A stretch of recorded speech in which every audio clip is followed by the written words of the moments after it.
milagres maravilhosos na vida destas pessoas. Pai amado, abençoa aqui na sede, abençoa a nossa banda, abençoa os grupos de louvores, abençoa os demais obreiros e obreiras da tua casa, pastor, evangelista, presbítero, diácono, auxiliar, membro, congregado, Senhor, que ninguém seja esquecido, que ninguém fique sem receber a bênção do Senhor.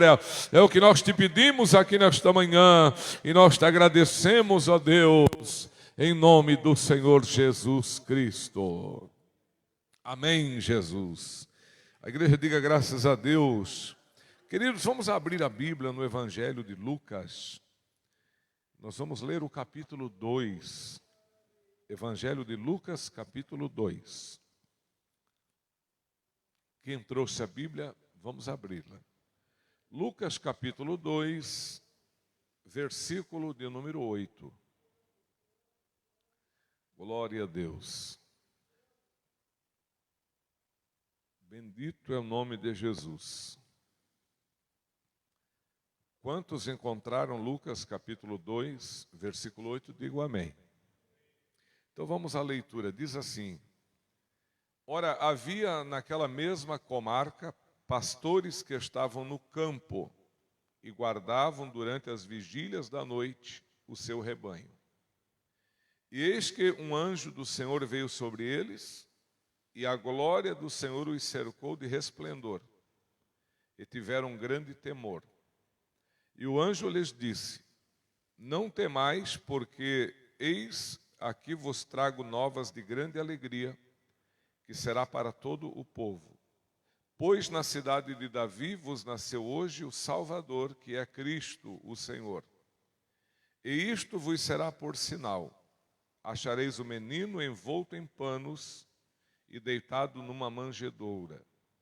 E no mesmo instante apareceu com o anjo uma multidão dos exércitos celestiais, louvando a Deus e dizendo: Glória a Deus nas alturas, paz na terra, boa vontade para com os homens.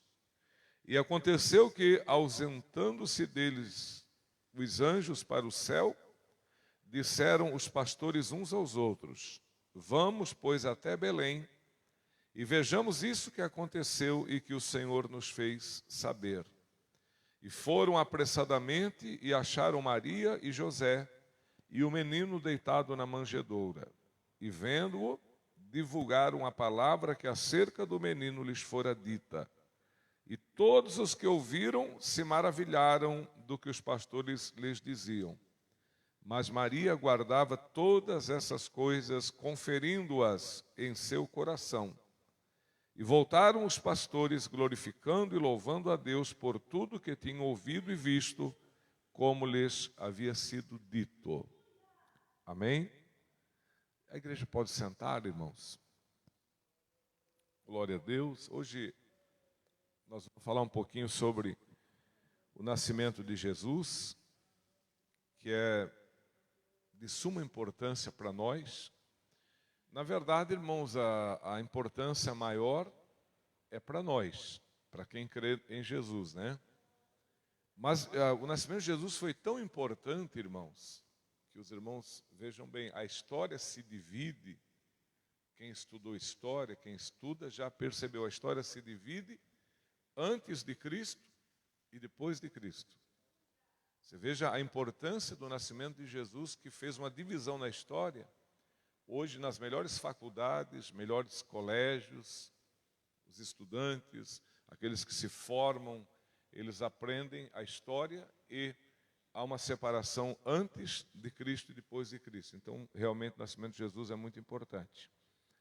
E aqui nós temos, irmãos, pastores de ovelhas, né? Quando a Bíblia fala aqui pastores, não está referindo-se ao ministério pastoral, de alguém que cuida de pessoas, mas está falando aqui de pastores, literalmente, que cuidavam de rebanhos de ovelhas.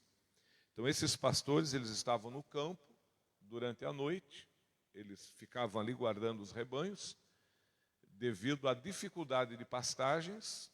Então, muitas das vezes, os pastores iam longe com os rebanhos, e é óbvio, não tinha como voltar. Então, muitas das vezes, ficavam pernoitando, ficavam dias naquele local, para que os rebanhos pastassem, e ali eles ficavam guardando, protegendo os rebanhos dos ataques dos predadores, né? Principalmente lobo e outros predadores de ovelhas. E aquela noite, irmãos, era uma noite, digamos assim, uma noite normal, uma noite de rotina. Eles estavam no campo, cuidando, fazendo o seu trabalho, conversando, talvez contando histórias. Quem era temente a Deus, quem sabe lendo a Escritura, fazendo uma oração, glorificando a Deus, que isso era muito comum naqueles dias. E aí o que acontece? Eles têm uma visão de um anjo. E vejam vocês que a Bíblia diz que o resplendor, a glória do anjo cercou eles. E eles ficaram tomados de medo. Não sei se os irmãos já perceberam, todos aqueles que na Bíblia viram um anjo, eles ficaram com medo. Porque o anjo, ele é revestido da glória de Deus, né? E é claro que a carne, diante de uma visão como essa, a carne sente medo mesmo, né? Teve pessoas que até as suas forças acabaram. O profeta Daniel foi um. Ele não conseguia nem ficar de pé, né? O anjo teve que tocar em Daniel para fortalecê-lo. João, na ilha de Pátimos, igualmente.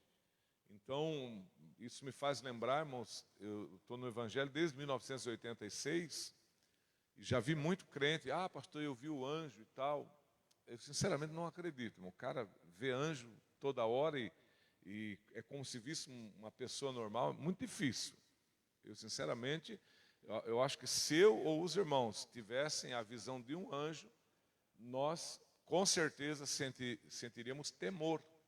A carne, ela ia tremer diante de uma visão sobrenatural como essa. Então, hoje em dia tem muita conversa furada, porque eu vi o anjo, porque eu vi um homem de branco. Não sei. É muita visão e muito pouco fruto na vida das pessoas, né? Eu estava meditando essa semana como tem se levantado profeta na internet. Meu Deus, as pessoas passam 24 horas na live só profetizando, revelando coisas que às vezes, irmãos, não tem necessidade nenhuma de ser revelada ou falada, né? Mas as pessoas, elas ocupam o tempo delas e ocupam o tempo das outras pessoas com essas lives. Manda teu nome, manda tua data de nascimento, manda que eu tenho uma revelação, manda que eu tenho uma palavra, manda que eu tenho isso para você, né? Essa semana, acho que foi quarta-feira, eu estava pregando sobre Dorcas. Dorcas era uma crente, não sei se era batizada com o Espírito Santo, a Bíblia não fala isso, pode até ter sido batizada com o Espírito Santo, mas a Bíblia omite. Mas era uma mulher extremamente usada por Deus, né? Não sei se era batizado com o Espírito Santo, não sei se tinha dom de profecia ou algum dom espiritual, não sei nada da vida de Dorcas. O que eu sei é que ela era uma mulher extremamente útil para Deus e para as pessoas. Esse evangelho, irmão, que faz com que o crente seja útil só para ele e para ninguém mais, não é evangelho, né? Uma árvore que dá fruto, irmão, qualquer pessoa tem acesso ao fruto dela. Não é verdade, meus irmãos, né? Então, que tipo de crente que nós somos, que às vezes não produzimos fruto que beneficie? A árvore, ela produz muitas coisas boas, né? A árvore produz fruto que alimenta, a árvore produz sombra que traz alívio e frescor, a árvore produz madeira que é usada para construir tanta coisa boa, de grande utilidade. Aí, nós somos uma árvore que às vezes não produzimos madeira, não produzimos sombra, não produzimos fruto, não produzimos nada. Então, crente, irmãos, que é crente de verdade, ele tem que dar fruto. É como diz o salmista no Salmo 92, 12. Serão viçosos e florescentes, e na velhice ainda vão dar frutos. Está velho já, está caducando, mas ainda dá fruto. Por quê? Porque Deus é na vida daquela pessoa. E quando Deus está na vida de uma pessoa, é impossível que essa pessoa não se torne uma bênção para as demais pessoas, né? Você lembra que quando José chegou na casa do Potifar, Quem lembra que Deus abençoou a casa de Potifar por amor a quem? A José. O Potifar continuava o mesmo homem, idólatra, pecador.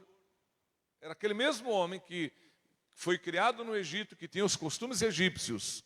Mas quando Deus viu que José estava dentro da casa de Potifar, Deus disse: eu vou abençoar esse homem por causa do José.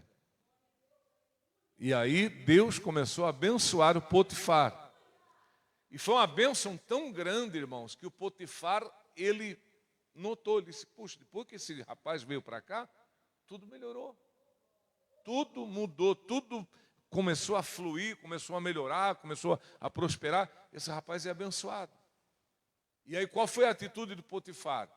Foi dizer: olha, José, quero conversar contigo. A partir de agora, tudo aqui na casa, tudo está em tuas mãos. Aqui você faz, desfaz, manda, desmanda, tudo está em tuas mãos. Conforme você achar melhor, faça. Por quê? Porque Potifar viu que a bênção de Deus era com José. E não foi só Potifar que viu isso. Mais tarde, o faraó também viu. Aí, quando o faraó quis procurar alguém para administrar o Egito nos dias da prosperidade, conforme a revelação dada por Deus, o faraó disse: olha, nós vamos escolher o José, porque não há ninguém igual a esse que o Espírito de Deus esteja sobre ele. Então, o crente, ele é abençoado, irmãos. Isso é fato, não tem como negar. Então, todo homem de Deus, toda mulher de Deus, ele é uma pessoa abençoada. E a bênção dele é para todos. Ele é uma árvore frutífera, que muitos se alimentam, muitos desfrutam daquele homem, daquela mulher, porque Deus está na vida dele. Eu poderia falar do Abraão, que o Ló andou junto com o Abraão e foi abençoado por causa do Abraão. Eu poderia falar um monte de exemplos aqui. Então, meus irmãos, sejamos uma bênção, né? Para que o Senhor nos abençoe, para que a gente seja um canal de bênção também para outras pessoas. Louvado seja Deus, amém? Então, esse negócio de muita revelação, muita profecia, muita visão de anjo, eu sinceramente, irmãos, é muito pouco serviço, é muito pouca obra e muita visão e muita revelação que eu tenho as minhas dúvidas, né? E hoje em dia, meus irmãos, é igual aconteceu nos dias do rei Josias. Deus usou aquela serpente de metal lá no deserto para curar o povo da picada das serpentes abrasadoras. E nos dias de Josias o povo estava o quê? Adorando a serpente de metal. Josias teve que pegar uma coisa que foi uma bênção lá no passado, e Josias teve que quebrar e queimar, destruir, fazer virar pó. Quem lembra disso? Né? Então hoje, revelação e profecia é uma bênção de Deus. Agora, quem prega, ora por revelação, tem profecia, não tem, então não vou. Né? Quem dirige aquela igreja tem dom de revelação, de profecia, não tem, então não vou lá. O culto hoje é de revelação, não é, então não vou. Irmão, o importante não são as revelações, o importante é o Senhor da revelação, que é Jesus e que está conosco. Então, os anjos, quando viram o anjo do Senhor, que viram aquele resplendor de luz, eles ficaram com medo. Naturalmente, é claro, vão ter medo. Por quê? Porque a visão é tremenda. Aí o anjo disse o quê? Não tenham medo, está aqui no versículo de número 10. E o anjo lhes disse: não tenham medo, porque eu trago novas de grande alegria. Louvado seja o nome de Jesus, amém? Que será para o povo, a alegria será para vocês e será para o povo. Então o anjo veio com uma mensagem para trazer alegria. Isso me lembra quando o Filipe chegou lá em Samaria. Eu acho que é Atos 8, versículo 7, que fala que quando Filipe chegou lá na cidade de Samaria e começou a pregar o evangelho, a Bíblia diz que houve o que naquela cidade? Uma grande alegria. Vamos ver se é Atos 8, 7? Eu acho que é isso. Atos 8, versículo... Não é o 7, mas já vou achar aqui para os irmãos. Versículo 8, Atos 8, 8. E havia grande alegria naquela cidade. Atos capítulo 8, versículo 8. E havia grande alegria naquela cidade. Por que que houve alegria? Porque chegou o Evangelho. Só que a alegria do Evangelho não é uma alegria passageira. Irmãos, eu conheci o Evangelho em 86. Olha quantos anos atrás. Até hoje, essa alegria permanece. Amém? Então, a mesma alegria que eu senti em 1986, quando eu conheci o Evangelho e que eu aceitei a Jesus como meu Salvador, os anos se passaram.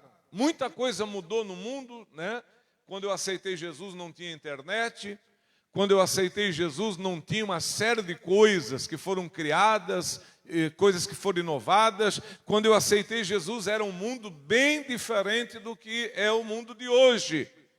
Mas mesmo assim, aquela alegria que o Evangelho me trouxe em 86 é a mesma alegria que o Evangelho me traz nos dias de hoje.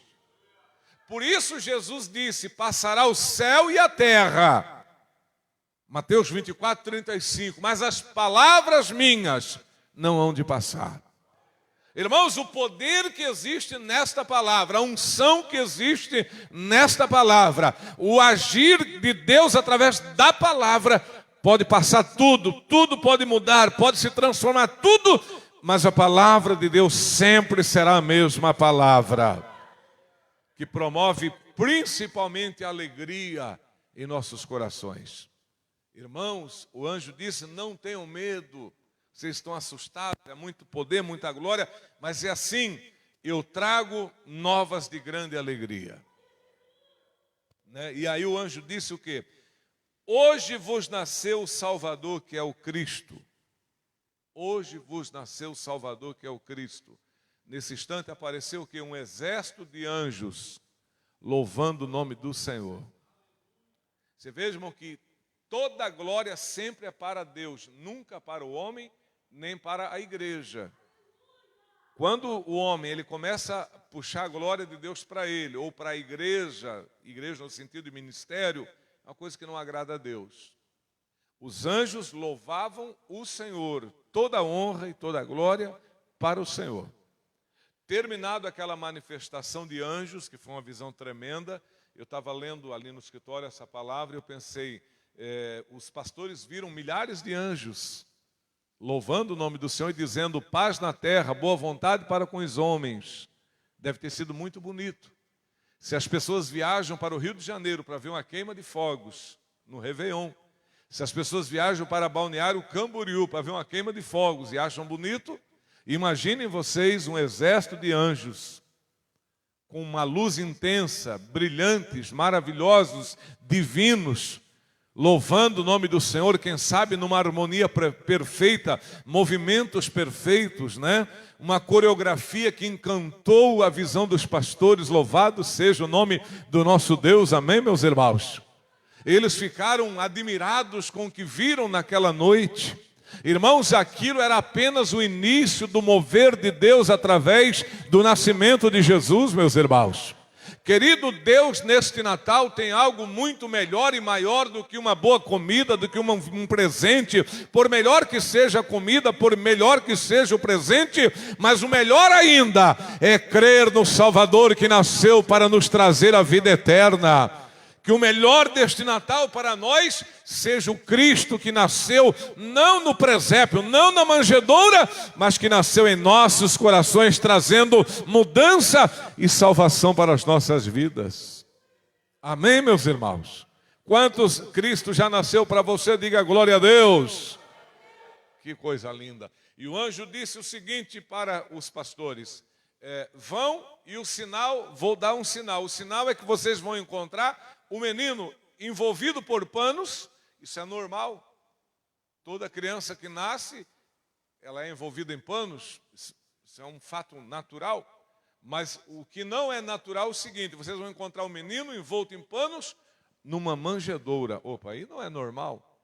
Criança nasce, é colocado na cama, no berço, no berçário, em algum lugar, que ela se sinta confortável e esteja bem protegida. Agora, numa manjedoura, o que é uma manjedoura? Os pastores estavam bem familiarizados com uma manjedoura, porque fazia parte da rotina do trabalho deles. Quantas vezes ao dia eles colocavam comida na manjedoura para os animais comer?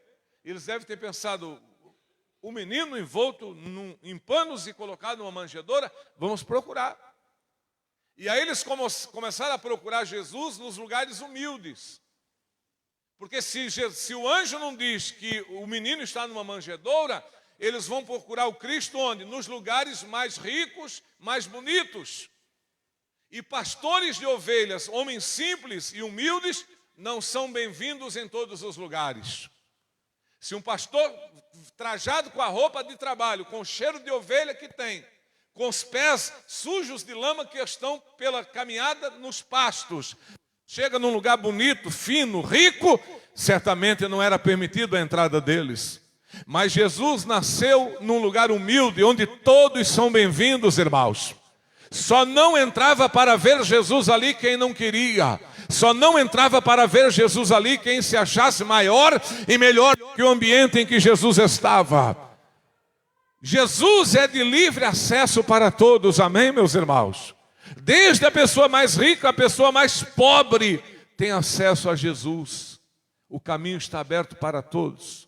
E eles foram para Belém, terra de Davi, cidade de Davi. Belém de Efrata, pequena. Miqueias capítulo 5, versículo 2. Disse, tu Belém de Efrata, posta entre milhares de Judá, de ti nascerá o Salvador. Aleluia. Glória a Deus. Aleluia. Bendito é o nome de Jesus. E eles vieram para Belém procurar o menino e começaram a procurar nos lugares humildes, né? Foram, não sei se tiveram sucesso, êxito na primeira busca, penso que não. Talvez passando lá por esta casa onde havia essa estrebaria, viram uma luz acesa e não é normal uma luz acesa numa hora daquela da noite, numa estrebaria, opa, tem alguma coisa diferente ali. E entraram, e chegando ali encontraram José, Maria e o menino, conforme o anjo disse, envolvido em panos e deitado numa manjedoura. E aí os pastores contaram para José e para Maria, somos pastores, estávamos no campo, e apareceu o anjo do Senhor dizendo que viéssemos aqui em Belém, porque nessa noite nasceu o Salvador, e o anjo disse que nós acharíamos o menino envolvido em panos, deitado numa manjedoura. Eis aí a criança.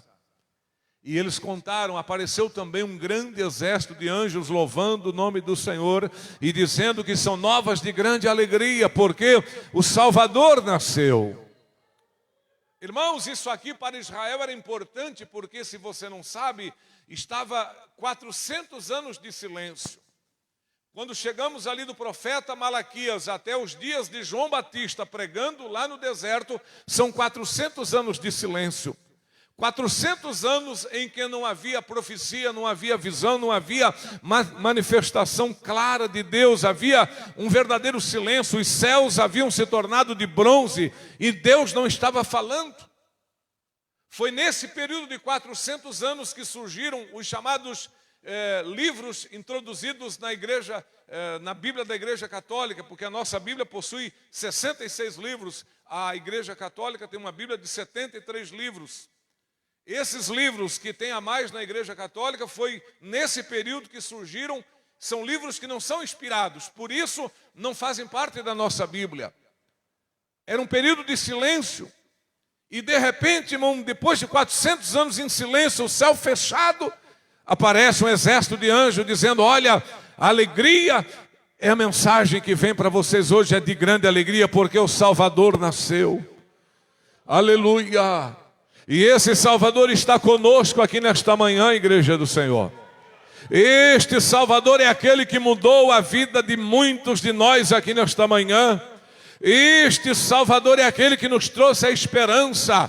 Paulo diz, estávamos no mundo sem Deus, sem esperança, mas pelo sangue de Cristo fomos reconciliados com Deus. Louvado seja o nome do Senhor. Irmãos, se não houvesse Natal, não haveria ressurreição e nós estaríamos perdidos. Eu não sei por que muitos pregadores são contra o Natal. eu sou contra algumas práticas feitas no Natal, não contra o Natal.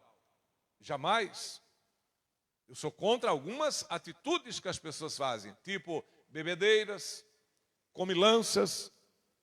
As pessoas comem tanto que até passam mal. Daqui a pouco está lá no hospital com problema na vesícula, no fígado, né, passando mal de tanto que comeu. Eu sou contra inserir Papai Noel na festividade natalina. Papai Noel não tem nada a ver com Jesus, irmãos. Nada.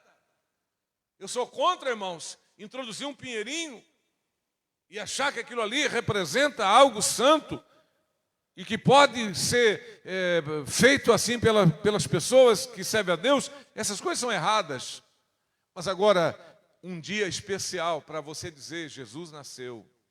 Se eu estou salvo, se eu tenho esperança de vida eterna, se eu tenho esperança de ressurreição, se eu sou batizado com o Espírito Santo, se eu tenho recebido curas, é porque Ele nasceu. E sermos agradecidos a Deus pelo nascimento do seu Filho, irmãos. Tu sabia que o nascimento de Jesus foi a expressão máxima do amor de Deus? João 3,16, porque Deus amou o mundo de tal maneira que deu seu Filho unigênito, para que todo aquele que nele crê não pereça, mas tenha vida eterna. Então o nascimento de Jesus, o Natal, é a expressão máxima do amor de Deus. Foi quando Deus deu seu Filho unigênito. E olha, irmãos, Jesus esvaziou-se da sua glória. A Bíblia diz que, sendo Deus, não teve por usurpação ser Deus. Ele se despiu da sua glória, se revestiu de carne e sangue e habitou entre nós. Se tornou um homem igual a nós. A diferença é que nunca pecou, a diferença é que na sua boca nunca houve engano, mas ele se fez homem para que, sendo homem, trouxesse o homem novamente para Deus. Amém, meus irmãos? Quem lembra de quando Deus desceu no Monte Sinai? O povo ficou alegre ou ficou com medo? Medo. O povo disse, Moisés, nós não queremos que Deus fale. Queremos que tu fale conosco. Deus não. Por quê? Porque o monte tremia, o monte fumegava, se ouvia som de buzina, se via relâmpagos. E Deus disse, olha, ninguém se aproxima do monte, porque se aproximar, morre. Homem, animal, o que se aproximar, morre. E aí Deus queria falar, o povo disse, nós estamos com medo. Não queremos que Deus fale conosco, para que a gente não morra. Queremos que Deus use Moisés para falar conosco. E aí Deus usou Moisés. A lei veio através de Moisés. Porém, a lei apontava o pecado, mas não apontava a solução, meus irmãos. Amém? A lei, ela apontava o pecado, mas ela não apontava a solução. Tanto que, no período da lei, toda pessoa que morria ia para o inferno. Com a diferença que no inferno havia uma repartição entre o lugar de tormento e o lugar de descanso, simbolicamente chamado seio de Abraão. Todos os que morreram foram ao inferno, desceram às partes mais baixas da terra. O homem rico viu Lázaro no seio de Abraão, em repouso. Mas após o nascimento e o sacrifício de Cristo, os homens deixaram de descer ao inferno. Houve uma mudança. E a partir do sacrifício de Cristo, sua morte e ressurreição, os que em Cristo Jesus morrem, vão ao paraíso de Deus que fica junto do altar do Senhor. E lá as almas em estado consciente aguardam o dia da ressurreição dos seus corpos. Os seus corpos repousando no seio da terra, quer em sepulturas ou fora de sepulturas, ressuscitarão no dia da vinda do Senhor. Glória seja dada ao nome do Senhor. Então Jesus veio trazer esperança, Jesus veio trazer salvação, Jesus veio trazer vida eterna para nós, meus irmãos. Então o Natal ele é muito mais do que a gente imagina. Os irmãos não é o caso, mas é muito mais do que o mundo imagina. Ah, Feliz Natal, o que é o Feliz Natal deles? Muita comida e muita bebida, muita música. O que é o Feliz Natal para o mundo? É você descansar na praia. O que é o Feliz Natal para o mundo? É você reunir a família e ter muita comida. Mas o que é o Feliz Natal para o cristão? É Jesus nascido não na manjedoura, mas na sua vida, no seu coração. Você pode ter comida e não ter paz. Você pode ter boas roupas e não ter paz. Você pode ter um lugar bom para descansar e não ter paz. Você pode ter tudo que o mundo pode oferecer e mesmo assim não ter paz e alegria, porque a paz e a alegria é somente Jesus quem pode dar, meus irmãos. A alegria do mundo é passageira. Ela termina assim, ó. O Natal para muitos acaba no dia 26. Alguns vão levantar com ressaca, outros vão levantar preocupado com o cartão de crédito, porque deu presente para todo mundo que não podia dar, aí está preocupado com a fatura de janeiro. O Natal é isso, cheque sem fundo entrando, para o mundo é assim. O Natal é isso, gente reclamando do presente. Eu dei um presente grande, ganhei isso aqui. Olha só o que eu ganhei. Me deram meia de novo, me deram 2 cuecas de novo, eu comprei uma coisa boa. Natal para o mundo é isso.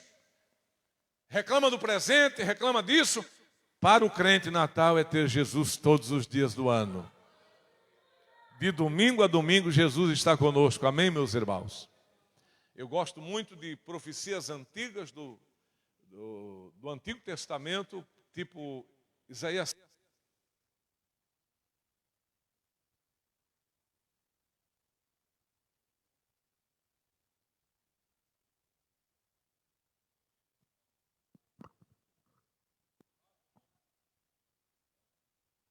Eu gosto muito de profecias como Isaías 7,14. Uma virgem conceberá e dará luz a um filho, a um menino. E o seu nome será, aliás, e ele será chamado de Emanuel. O que significa Emanuel? A Bíblia responde, Deus conosco. Então Deus, ele se fez homem. Que coisa extraordinária. Dá um pouquinho mais aqui de retorno, fazendo um favor. Deus, ele se fez homem. Deus é espírito, mas ele se fez carne. Deus é espírito, mas ele se fez sangue. E o que ele fez? Se lá no Sinai eles tiveram medo de Deus, no Natal nós não temos medo de Jesus. Amém? Veja que, olha a diferença, lá no Sinai as pessoas fugiram de Deus. Quando Jesus andava na Palestina, as pessoas iam atrás de Jesus. Jesus subia no monte, todo mundo estava no monte com Jesus. Jesus estava na praia, no mar da Galileia, todo mundo estava lá. Jesus ia para Jericó, a multidão vinha. Jesus ia para Naim, quem lembra que entrando na cidade de Naim, uma multidão acompanhava Jesus. Não tinham medo de Jesus, por quê? Porque ele se fez homem. O divino se fez carne e sangue. Por que isso, pastor? Para atrair o homem a ele. Na cabeça de Pilatos e dos romanos, eles acham que não mataram Deus, mas o homem da cruz, Jesus era Deus. A única coisa é que ele se revestiu de carne, ele se fez fraco por nós, irmãos. Jesus não é fraco, mas ele se fez fraco para nós ser forte. Houve ocasiões que Jesus chorou para que a gente possa sorrir. Jesus morreu para que a gente possa viver. Então que nesse Natal, irmão, seja um Natal muito feliz. Feliz não porque vai ter uma comida diferente, porque vai ter presente ou coisas dessa natureza, mas feliz porque ele nasceu em nossos corações. Amém? Que Deus abençoe a igreja. Vamos ficando de pé para nós